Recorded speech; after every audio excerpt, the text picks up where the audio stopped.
وسلام على عباده الذين اصطفى أما بعد فأعوذ بالله من الشيطان الرجيم بسم الله الرحمن الرحيم يوم لا ينفع مال ولا بنون إلا من أتى الله بقلب سليم صدق الله العظيم قال رسول الله صلى الله عليه وسلم إذا مررتم برياض الجنة فارتعوها أو كما قال عليه الصلاة والسلام.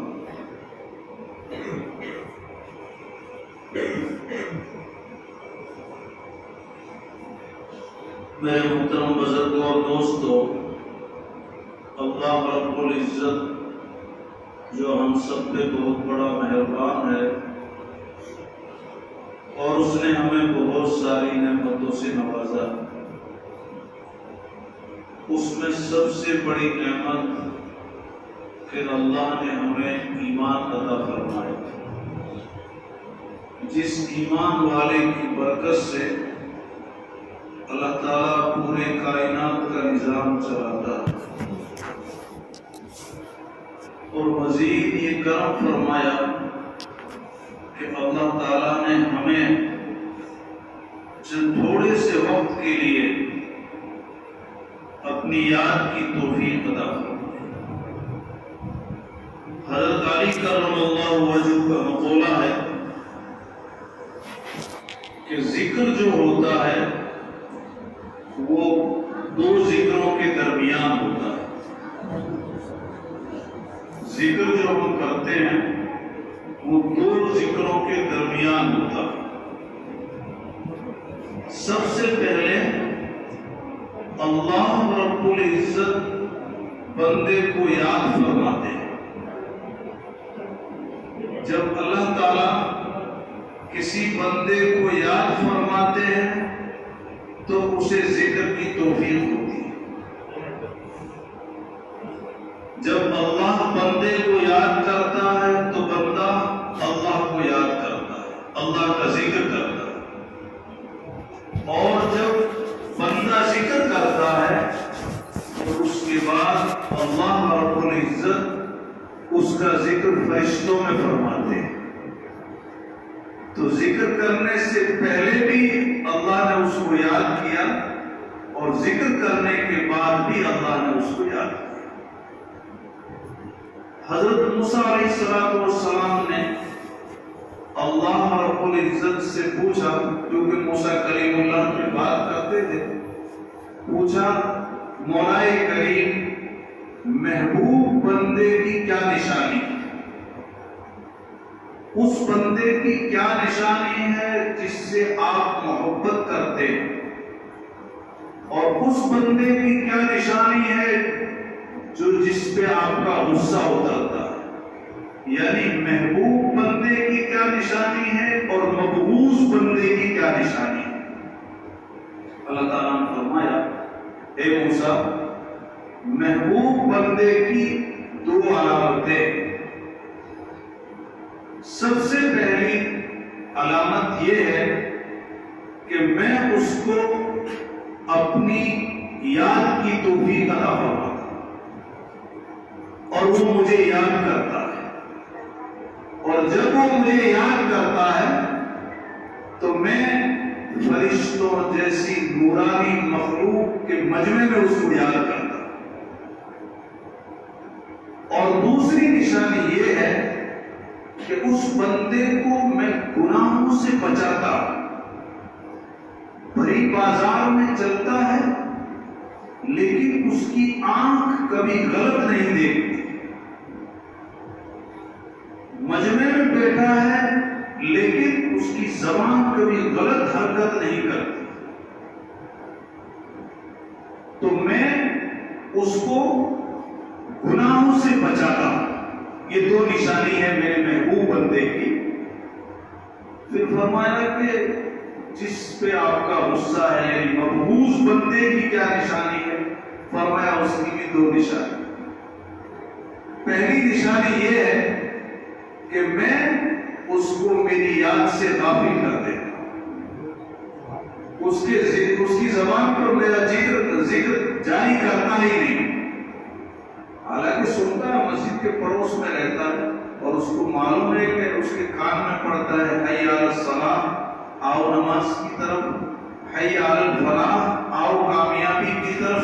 پھر یوں بھی سنتا ہے فجر کی اذان میں الصلاۃ خیر من النوم.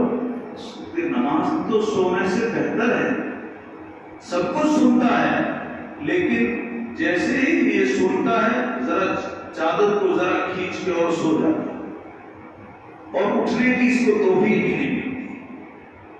تو پہلی نشانی یہ ہے کہ میں اس کو اپنی یاد سے غافل کر دوں، اور دوسری نشانی یہ ہے کہ اس کو اپنے نفسانی خواہشات میں مبتلا کر دیتا.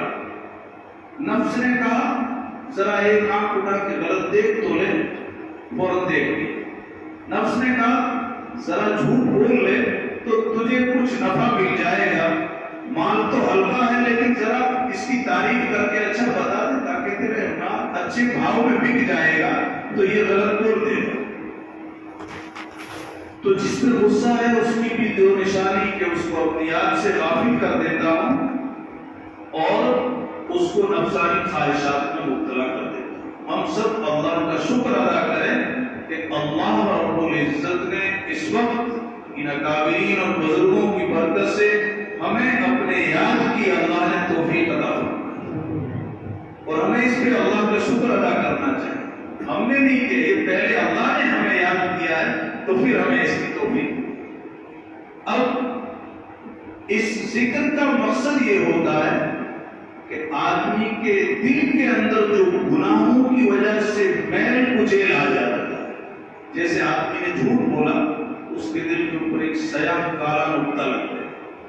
اب اگر اس نے توبہ کر لی تو وہ دھل گیا، ذکر کیا تو دھل گیا. اس کے بعد میں پھر اس کی آنکھ نے غلط دیکھا، پھر اس کے دل پہ سیاہ نقطہ لگ گیا. کسی کی چغلی کر لی، کسی کی غیبت کر لی، جو بھی گناہ کرتا ہے اس کی وجہ سے اس کے دل پہ سیاہ نشان لگ جاتا ہے.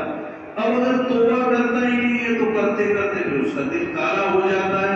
پھر بیچارے مسجد اور جماعت کے ساتھ ہی جاتے ہیں، روزانہ ملاقات کرتے ہیں، کبھی کبھی اس کی تھوڑی میں ہاتھ ڈال کے کرتے ہیں. دیکھو زندگی بہت مختصر ہے، جو آپ جس گھر میں رہتے اس گھر میں کتنے لوگ آئے اور چلے گئے، آپ کو بھی جانا ہے، لیکن وہ دل سیاہ ہو چکا ہے، نہ ملاقات سے اثر ہو رہا ہے، نہ بزرگوں کی صحبت میں بیٹھ کے اثر ہو رہا ہے. یہ کس وقت ہوتا ہے؟ جب گناہوں سے انسان کا دل کالا ہو جاتا ہے. اب اس دل کے لیے اس کی صفائی کا، جیسے کپڑے کو صاف کرنے کے لیے صابن اور پانی کی ضرورت پڑتی ہے، تو حدیث میں آتا ہے کہ دل کو صاف کرنے کے لیے سب سے بہترین علاج ہے وہ ہے اللہ کی یاد. اللہ کی یاد، اللہ کا ذکر کرنا. جب انسان اللہ کا ذکر کرے گا تو اس کے دل کا علاج ہو جائے گا. اور دل جو ہے وہ اصل پورے جسم کے جتنے اعضاء ہیں اس سب کا یہ بادشاہ ہے. الا ان فی الجسد مضغہ اذا صلحت اذا فسدت فسد الجسد كله واذا صلحت صلح الجسد كله الا وهي القلب او كما قال علیہ الصلوۃ والسلام. نبی کریم صلی اللہ علیہ وسلم کی حدیث ہے کہ انسان کے جسم کے اندر ایک گوشت کا لوتھڑا ہے، وہ جب صحیح ہوتا ہے تو انسان کا پورا جسم صحیح ہوتا ہے، اور وہ جب بگڑ جاتا ہے تو انسان کا پورا جسم بگڑ جاتا ہے، اور وہ ہے قلب، وہ ہے دل. اب اس دل کی صفائی کے لیے کہ ہمارا دل اچھا ہو جائے، اس کے لیے عبداللہ انقادی رحمۃ اللہ علیہ نے 5 طریقے بتلائے ہیں کہ جس کی وجہ سے آپ اپنے دلوں کی صفائی کر سکتے ہیں. سب سے پہلی چیز اللہ والوں کی صحبت اختیار کرنا، نیک لوگوں کی صحبت اختیار کرنا. کیوں کہ صحبت میں جب آدمی بیٹھتا ہے تو اس کے اثرات ہوتے ہیں. آپ دیکھ، کسی نے امام شافعی رحمۃ اللہ علیہ سے پوچھا کہ عمر بن عبدالعزیز رحمۃ اللہ علیہ کا جو زمانہ تھا وہ بڑا امن و امان کا زمانہ گزرا تھا. تو پوچھ لیا کہ بھئی عمر بن عبدالعزیز میں سے اور حضرت امیر معاویہ رضی اللہ تعالیٰ عنہ جو صحابی ہیں ان میں سے کون افضل ہے؟ امیر معاویہ تو صحابی اور عمر بن عبدالعزیز تو اس کے بعد میں ہے. تو امام شافعی رحمۃ اللہ علیہ نے جواب دیا کہ حضرت امیر معاویہ رضی اللہ تعالی عنہ جب گھوڑے پہ سوار ہو کر رسول پاک صلی اللہ علیہ وسلم کے ساتھ جہاد میں نکلتے تھے، اور جب گھوڑا چلتا تھا اور راستے کی جو راہ اڑتی تھی اور وہ اڑ کے گرد و غبار گھوڑے کی نتنوں کو لگتی تھی، عمر بن عبدالعزیز وہ جو راہ گھوڑے کی نتنوں کو لگتی تھی اس راہ کا مقابلہ بھی نہیں کر سکتے. کیوں کہ امیر معاویہ کو حضرت محمد عربی صلی اللہ علیہ وسلم کی صحبت ملی تھی. اسی لیے صحبت کے بڑے اثرات ہوتے ہیں. ہمیں چاہیے جب جب موقع ملے اللہ والوں کی صحبت میں رہنا چاہیے. دوسری چیز جو دلوں کی صفائی کے لیے ہے، قرآن پاک کی تلاوت کثرت سے کرنا چاہیے. جیسے جو بھی قرآن پاک پڑھے ہوئے ہیں اور جو وظیفہ آپ لوگوں کے لیا ہوا ہے، تو ناظرہ خان کے لیے 1 پارہ ہوتا ہے، حافظ کے لیے 3 پارے ہوتے ہیں، اور جتنا جب موقع ملے قرآن پاک کثرت سے پڑھتے رہیں. جب قرآن پاک کی کثرت سے آپ تلاوت کرتے رہیں گے تو یہ بھی ایک دلوں کا بہترین علاج ہے اور دل کو صاف کرنے کا ایک ذریعہ ہے. تیسری چیز، حرام مال سے اپنے آپ کو بچائیں. آپ تلاوت بھی کرتے ہیں، آپ ذکر بھی کرتے ہیں، لیکن آپ کے جو کمانے کا طریقہ ہے وہ حلال نہیں ہے. تجارت کرتے ہیں، دھوکے والی تجارت کرتے ہیں. کسی کی زمین تو بھائی کی ہے، لیکن ذرا آپ کے نوجوان بچے ہیں، آپ کی طاقت ہے، آپ نے اس بھائی کی زمین دبا کے اس میں سے آپ آمدنی لے رہے ہیں. تو یہ آپ اگر حرام طریقے سے جو بھی مال کمائیں گے، وہ مال جب ہمارے اندر جائے گا تو پھر ہمارے دلوں کا علاج نہیں ہو سکتا ہے. اس کے لیے حلال کا استعمال کرنا ضروری ہے. جو حرام مال آتا ہے وہ بھی اپنے اندر اثرات رکھتا ہے، اور جو حلال مال آتا ہے وہ بھی اپنے اندر اثر رکھتا ہے. اگر حلال مال استعمال کریں گے تو نسلوں تک اس کے بہترین اثرات رہیں گے، اور اگر حرام مال اکٹھا کر لیا تو اس کے بھی نسلوں تک اثرات رہیں گے، لیکن وہ اس کا بالکل الٹا ہوگا. ایک واقعہ ہے، افغانستان کے بادشاہ گزرے ہیں امیر درست محمد خان. افغانستان کے بادشاہ نے جب رشیا کی فوج نے حملہ کیا اور معلوم ہوا کہ وہ فوج بالکل افغانستان کے اندر داخل ہو گئی ہے، تو بادشاہ درست محمد خان نے اپنے بچے کو ایک فوج کا کمانڈر بنا کے بھیج دیا اور جا کے فوج سے مقابلہ کر. وہ چلا گیا. پھر ان کو خبر لگی کہ بھئی دشمن کی فوج آئی اور میرے بیٹے کو جو میں نے کمانڈر بنا کے بھیجا تھا وہ تو وہاں سے بھاگ کے آ گئے، اور فوج جو بہت سی فوج اس میں شہید ہو چکی. گھر آئے بڑے پریشان، بیوی سے کہنے لگے کیا بتاؤں. بیوی نے کہا بہت پریشان ہے، کیا بات ہے؟ کیا بتاؤں کہ میں نے بچے کو بھیجا تھا کہ دشمنوں سے مقابلہ کرے، لیکن وہ تو پیر دکھا کے کہیں بھاگ گیا اور فوج بہت ساری شہید ہو چکی. اب ان کی بیوی کیا کہتی ہے؟ ان کی بیوی کہتی ہے یہ بات غلط ہے، آپ جو بات کہہ رہے ہیں یہ بات غلط ہے.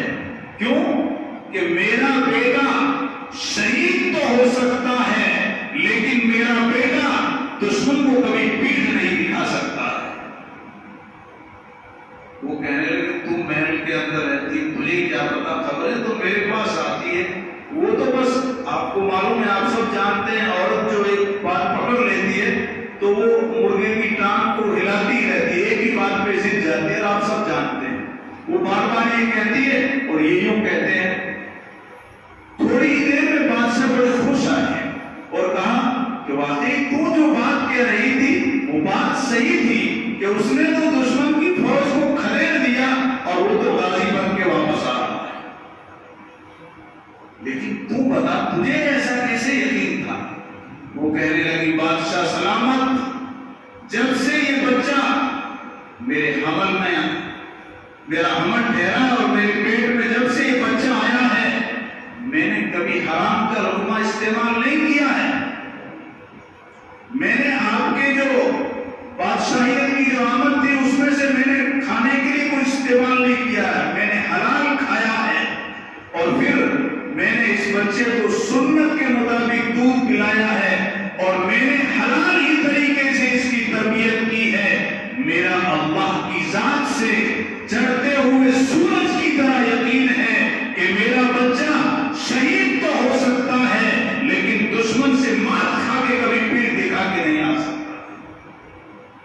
یہ اثرات کس سے آتے ہیں؟ حلال سے. اسی لیے دوستو بزرگوں مال کی کثرت پہ نگاہ مت رکھو کہ جدھر سے بھی آتا ہے یہ نہیں. حلال طریقے سے مال کا استعمال حلال کماؤ اور حلال کھاؤ حلال پہنو. کیوں کہ مستجاب دعوات یعنی دعا کے قبول ہونے کے لیے حلال کھانا ضروری ہے. آتا ہے آدمی اللہ کرتا ہے دعائیں کرتا ہے لیکن اس کا کھانا حلال نہیں, اس کا پینا حلال نہیں, اس کا پہننا حلال نہیں ہے, اس کی دعائیں قبول نہیں ہوتی. تو تیسری چیز یہ ہے کہ حلال کھانا. میں نے کتنی باتیں بتائی تھی کہ بھئی اس کے لیے کتنی چیزوں کی ضرورت ہے؟ 5. کتنی ہو گئی؟ 3 ہو گئی کہ اہل اللہ کی صحبت, قرآن پاک کی تلاوت اور حلال کا استعمال. 4تھی چیز تہجد کی پابندی کرنا. رات کو آخری پہر میں اٹھے اور چند رکعتیں پڑھے. جب اللہ کی رحمتیں خاص طور سے بندوں کی طرف متوجہ ہوتی ہے اس وقت اٹھ کے تہجد پڑھے. اور جب صبح صادق کا بالکل وقت 5ویں چیز جب صبح صادق کا وقت بالکل قریب آ جائے عاجزی کے ساتھ انکساری کے ساتھ اللہ کے حضور ہاتھ اٹھا کر رو رو کے اللہ سے دعا مانگے. اے اللہ تیری محبت نصیب فرما, تیرا تعلق نصیب فرما. حضرت تھانوی علیہ الرحمہ نے لکھا ہے کہ ایک آدمی کا انتقال ہوا, اس کے دل کی کیفیت کچھ اچھی نہیں ہو رہی تھی. اللہ تعالیٰ پوچھے گا اس کی دل کی کیفیت اچھی نہیں ہوئی تو کہے گا اللہ میں نے تو بہت سی مرتبہ دعا مانگی تھی کہ اللہ تیرا تعلق نصیب فرما, تیری محبت نصیب فرما, لیکن مجھے کوئی خاص اس کے اثرات نظر نہیں آئیں گے. اللہ تعالیٰ باوجود سب چیزوں کے جاننے کے فرشتوں کو پوچھے گا دیکھو اس کے نامہ اعمال میں ہے ایسا لکھا ہوا, تو فرشتے کہیں گے مولا کریم اس نے تو بہت سی مرتبہ دعا مانگی تھی, اے اللہ تیرا تعلق نصیب فرما, تیری محبت نصیب فرما.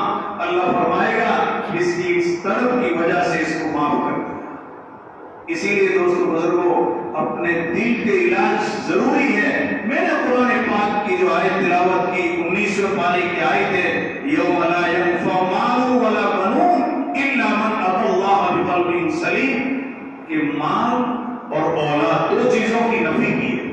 مال اور اولاد کام نہیں آئے گا بلکہ قیامت کے دن یہ سورا ہوا سدھرا ہوا دل کام آئے گا. اللہ تعالی ہم سب کو اپنے دلوں کی دنیا سنوارنے کی توفیق عطا فرمائے. وآخر دعوانا الحمدللہ رب العالمین.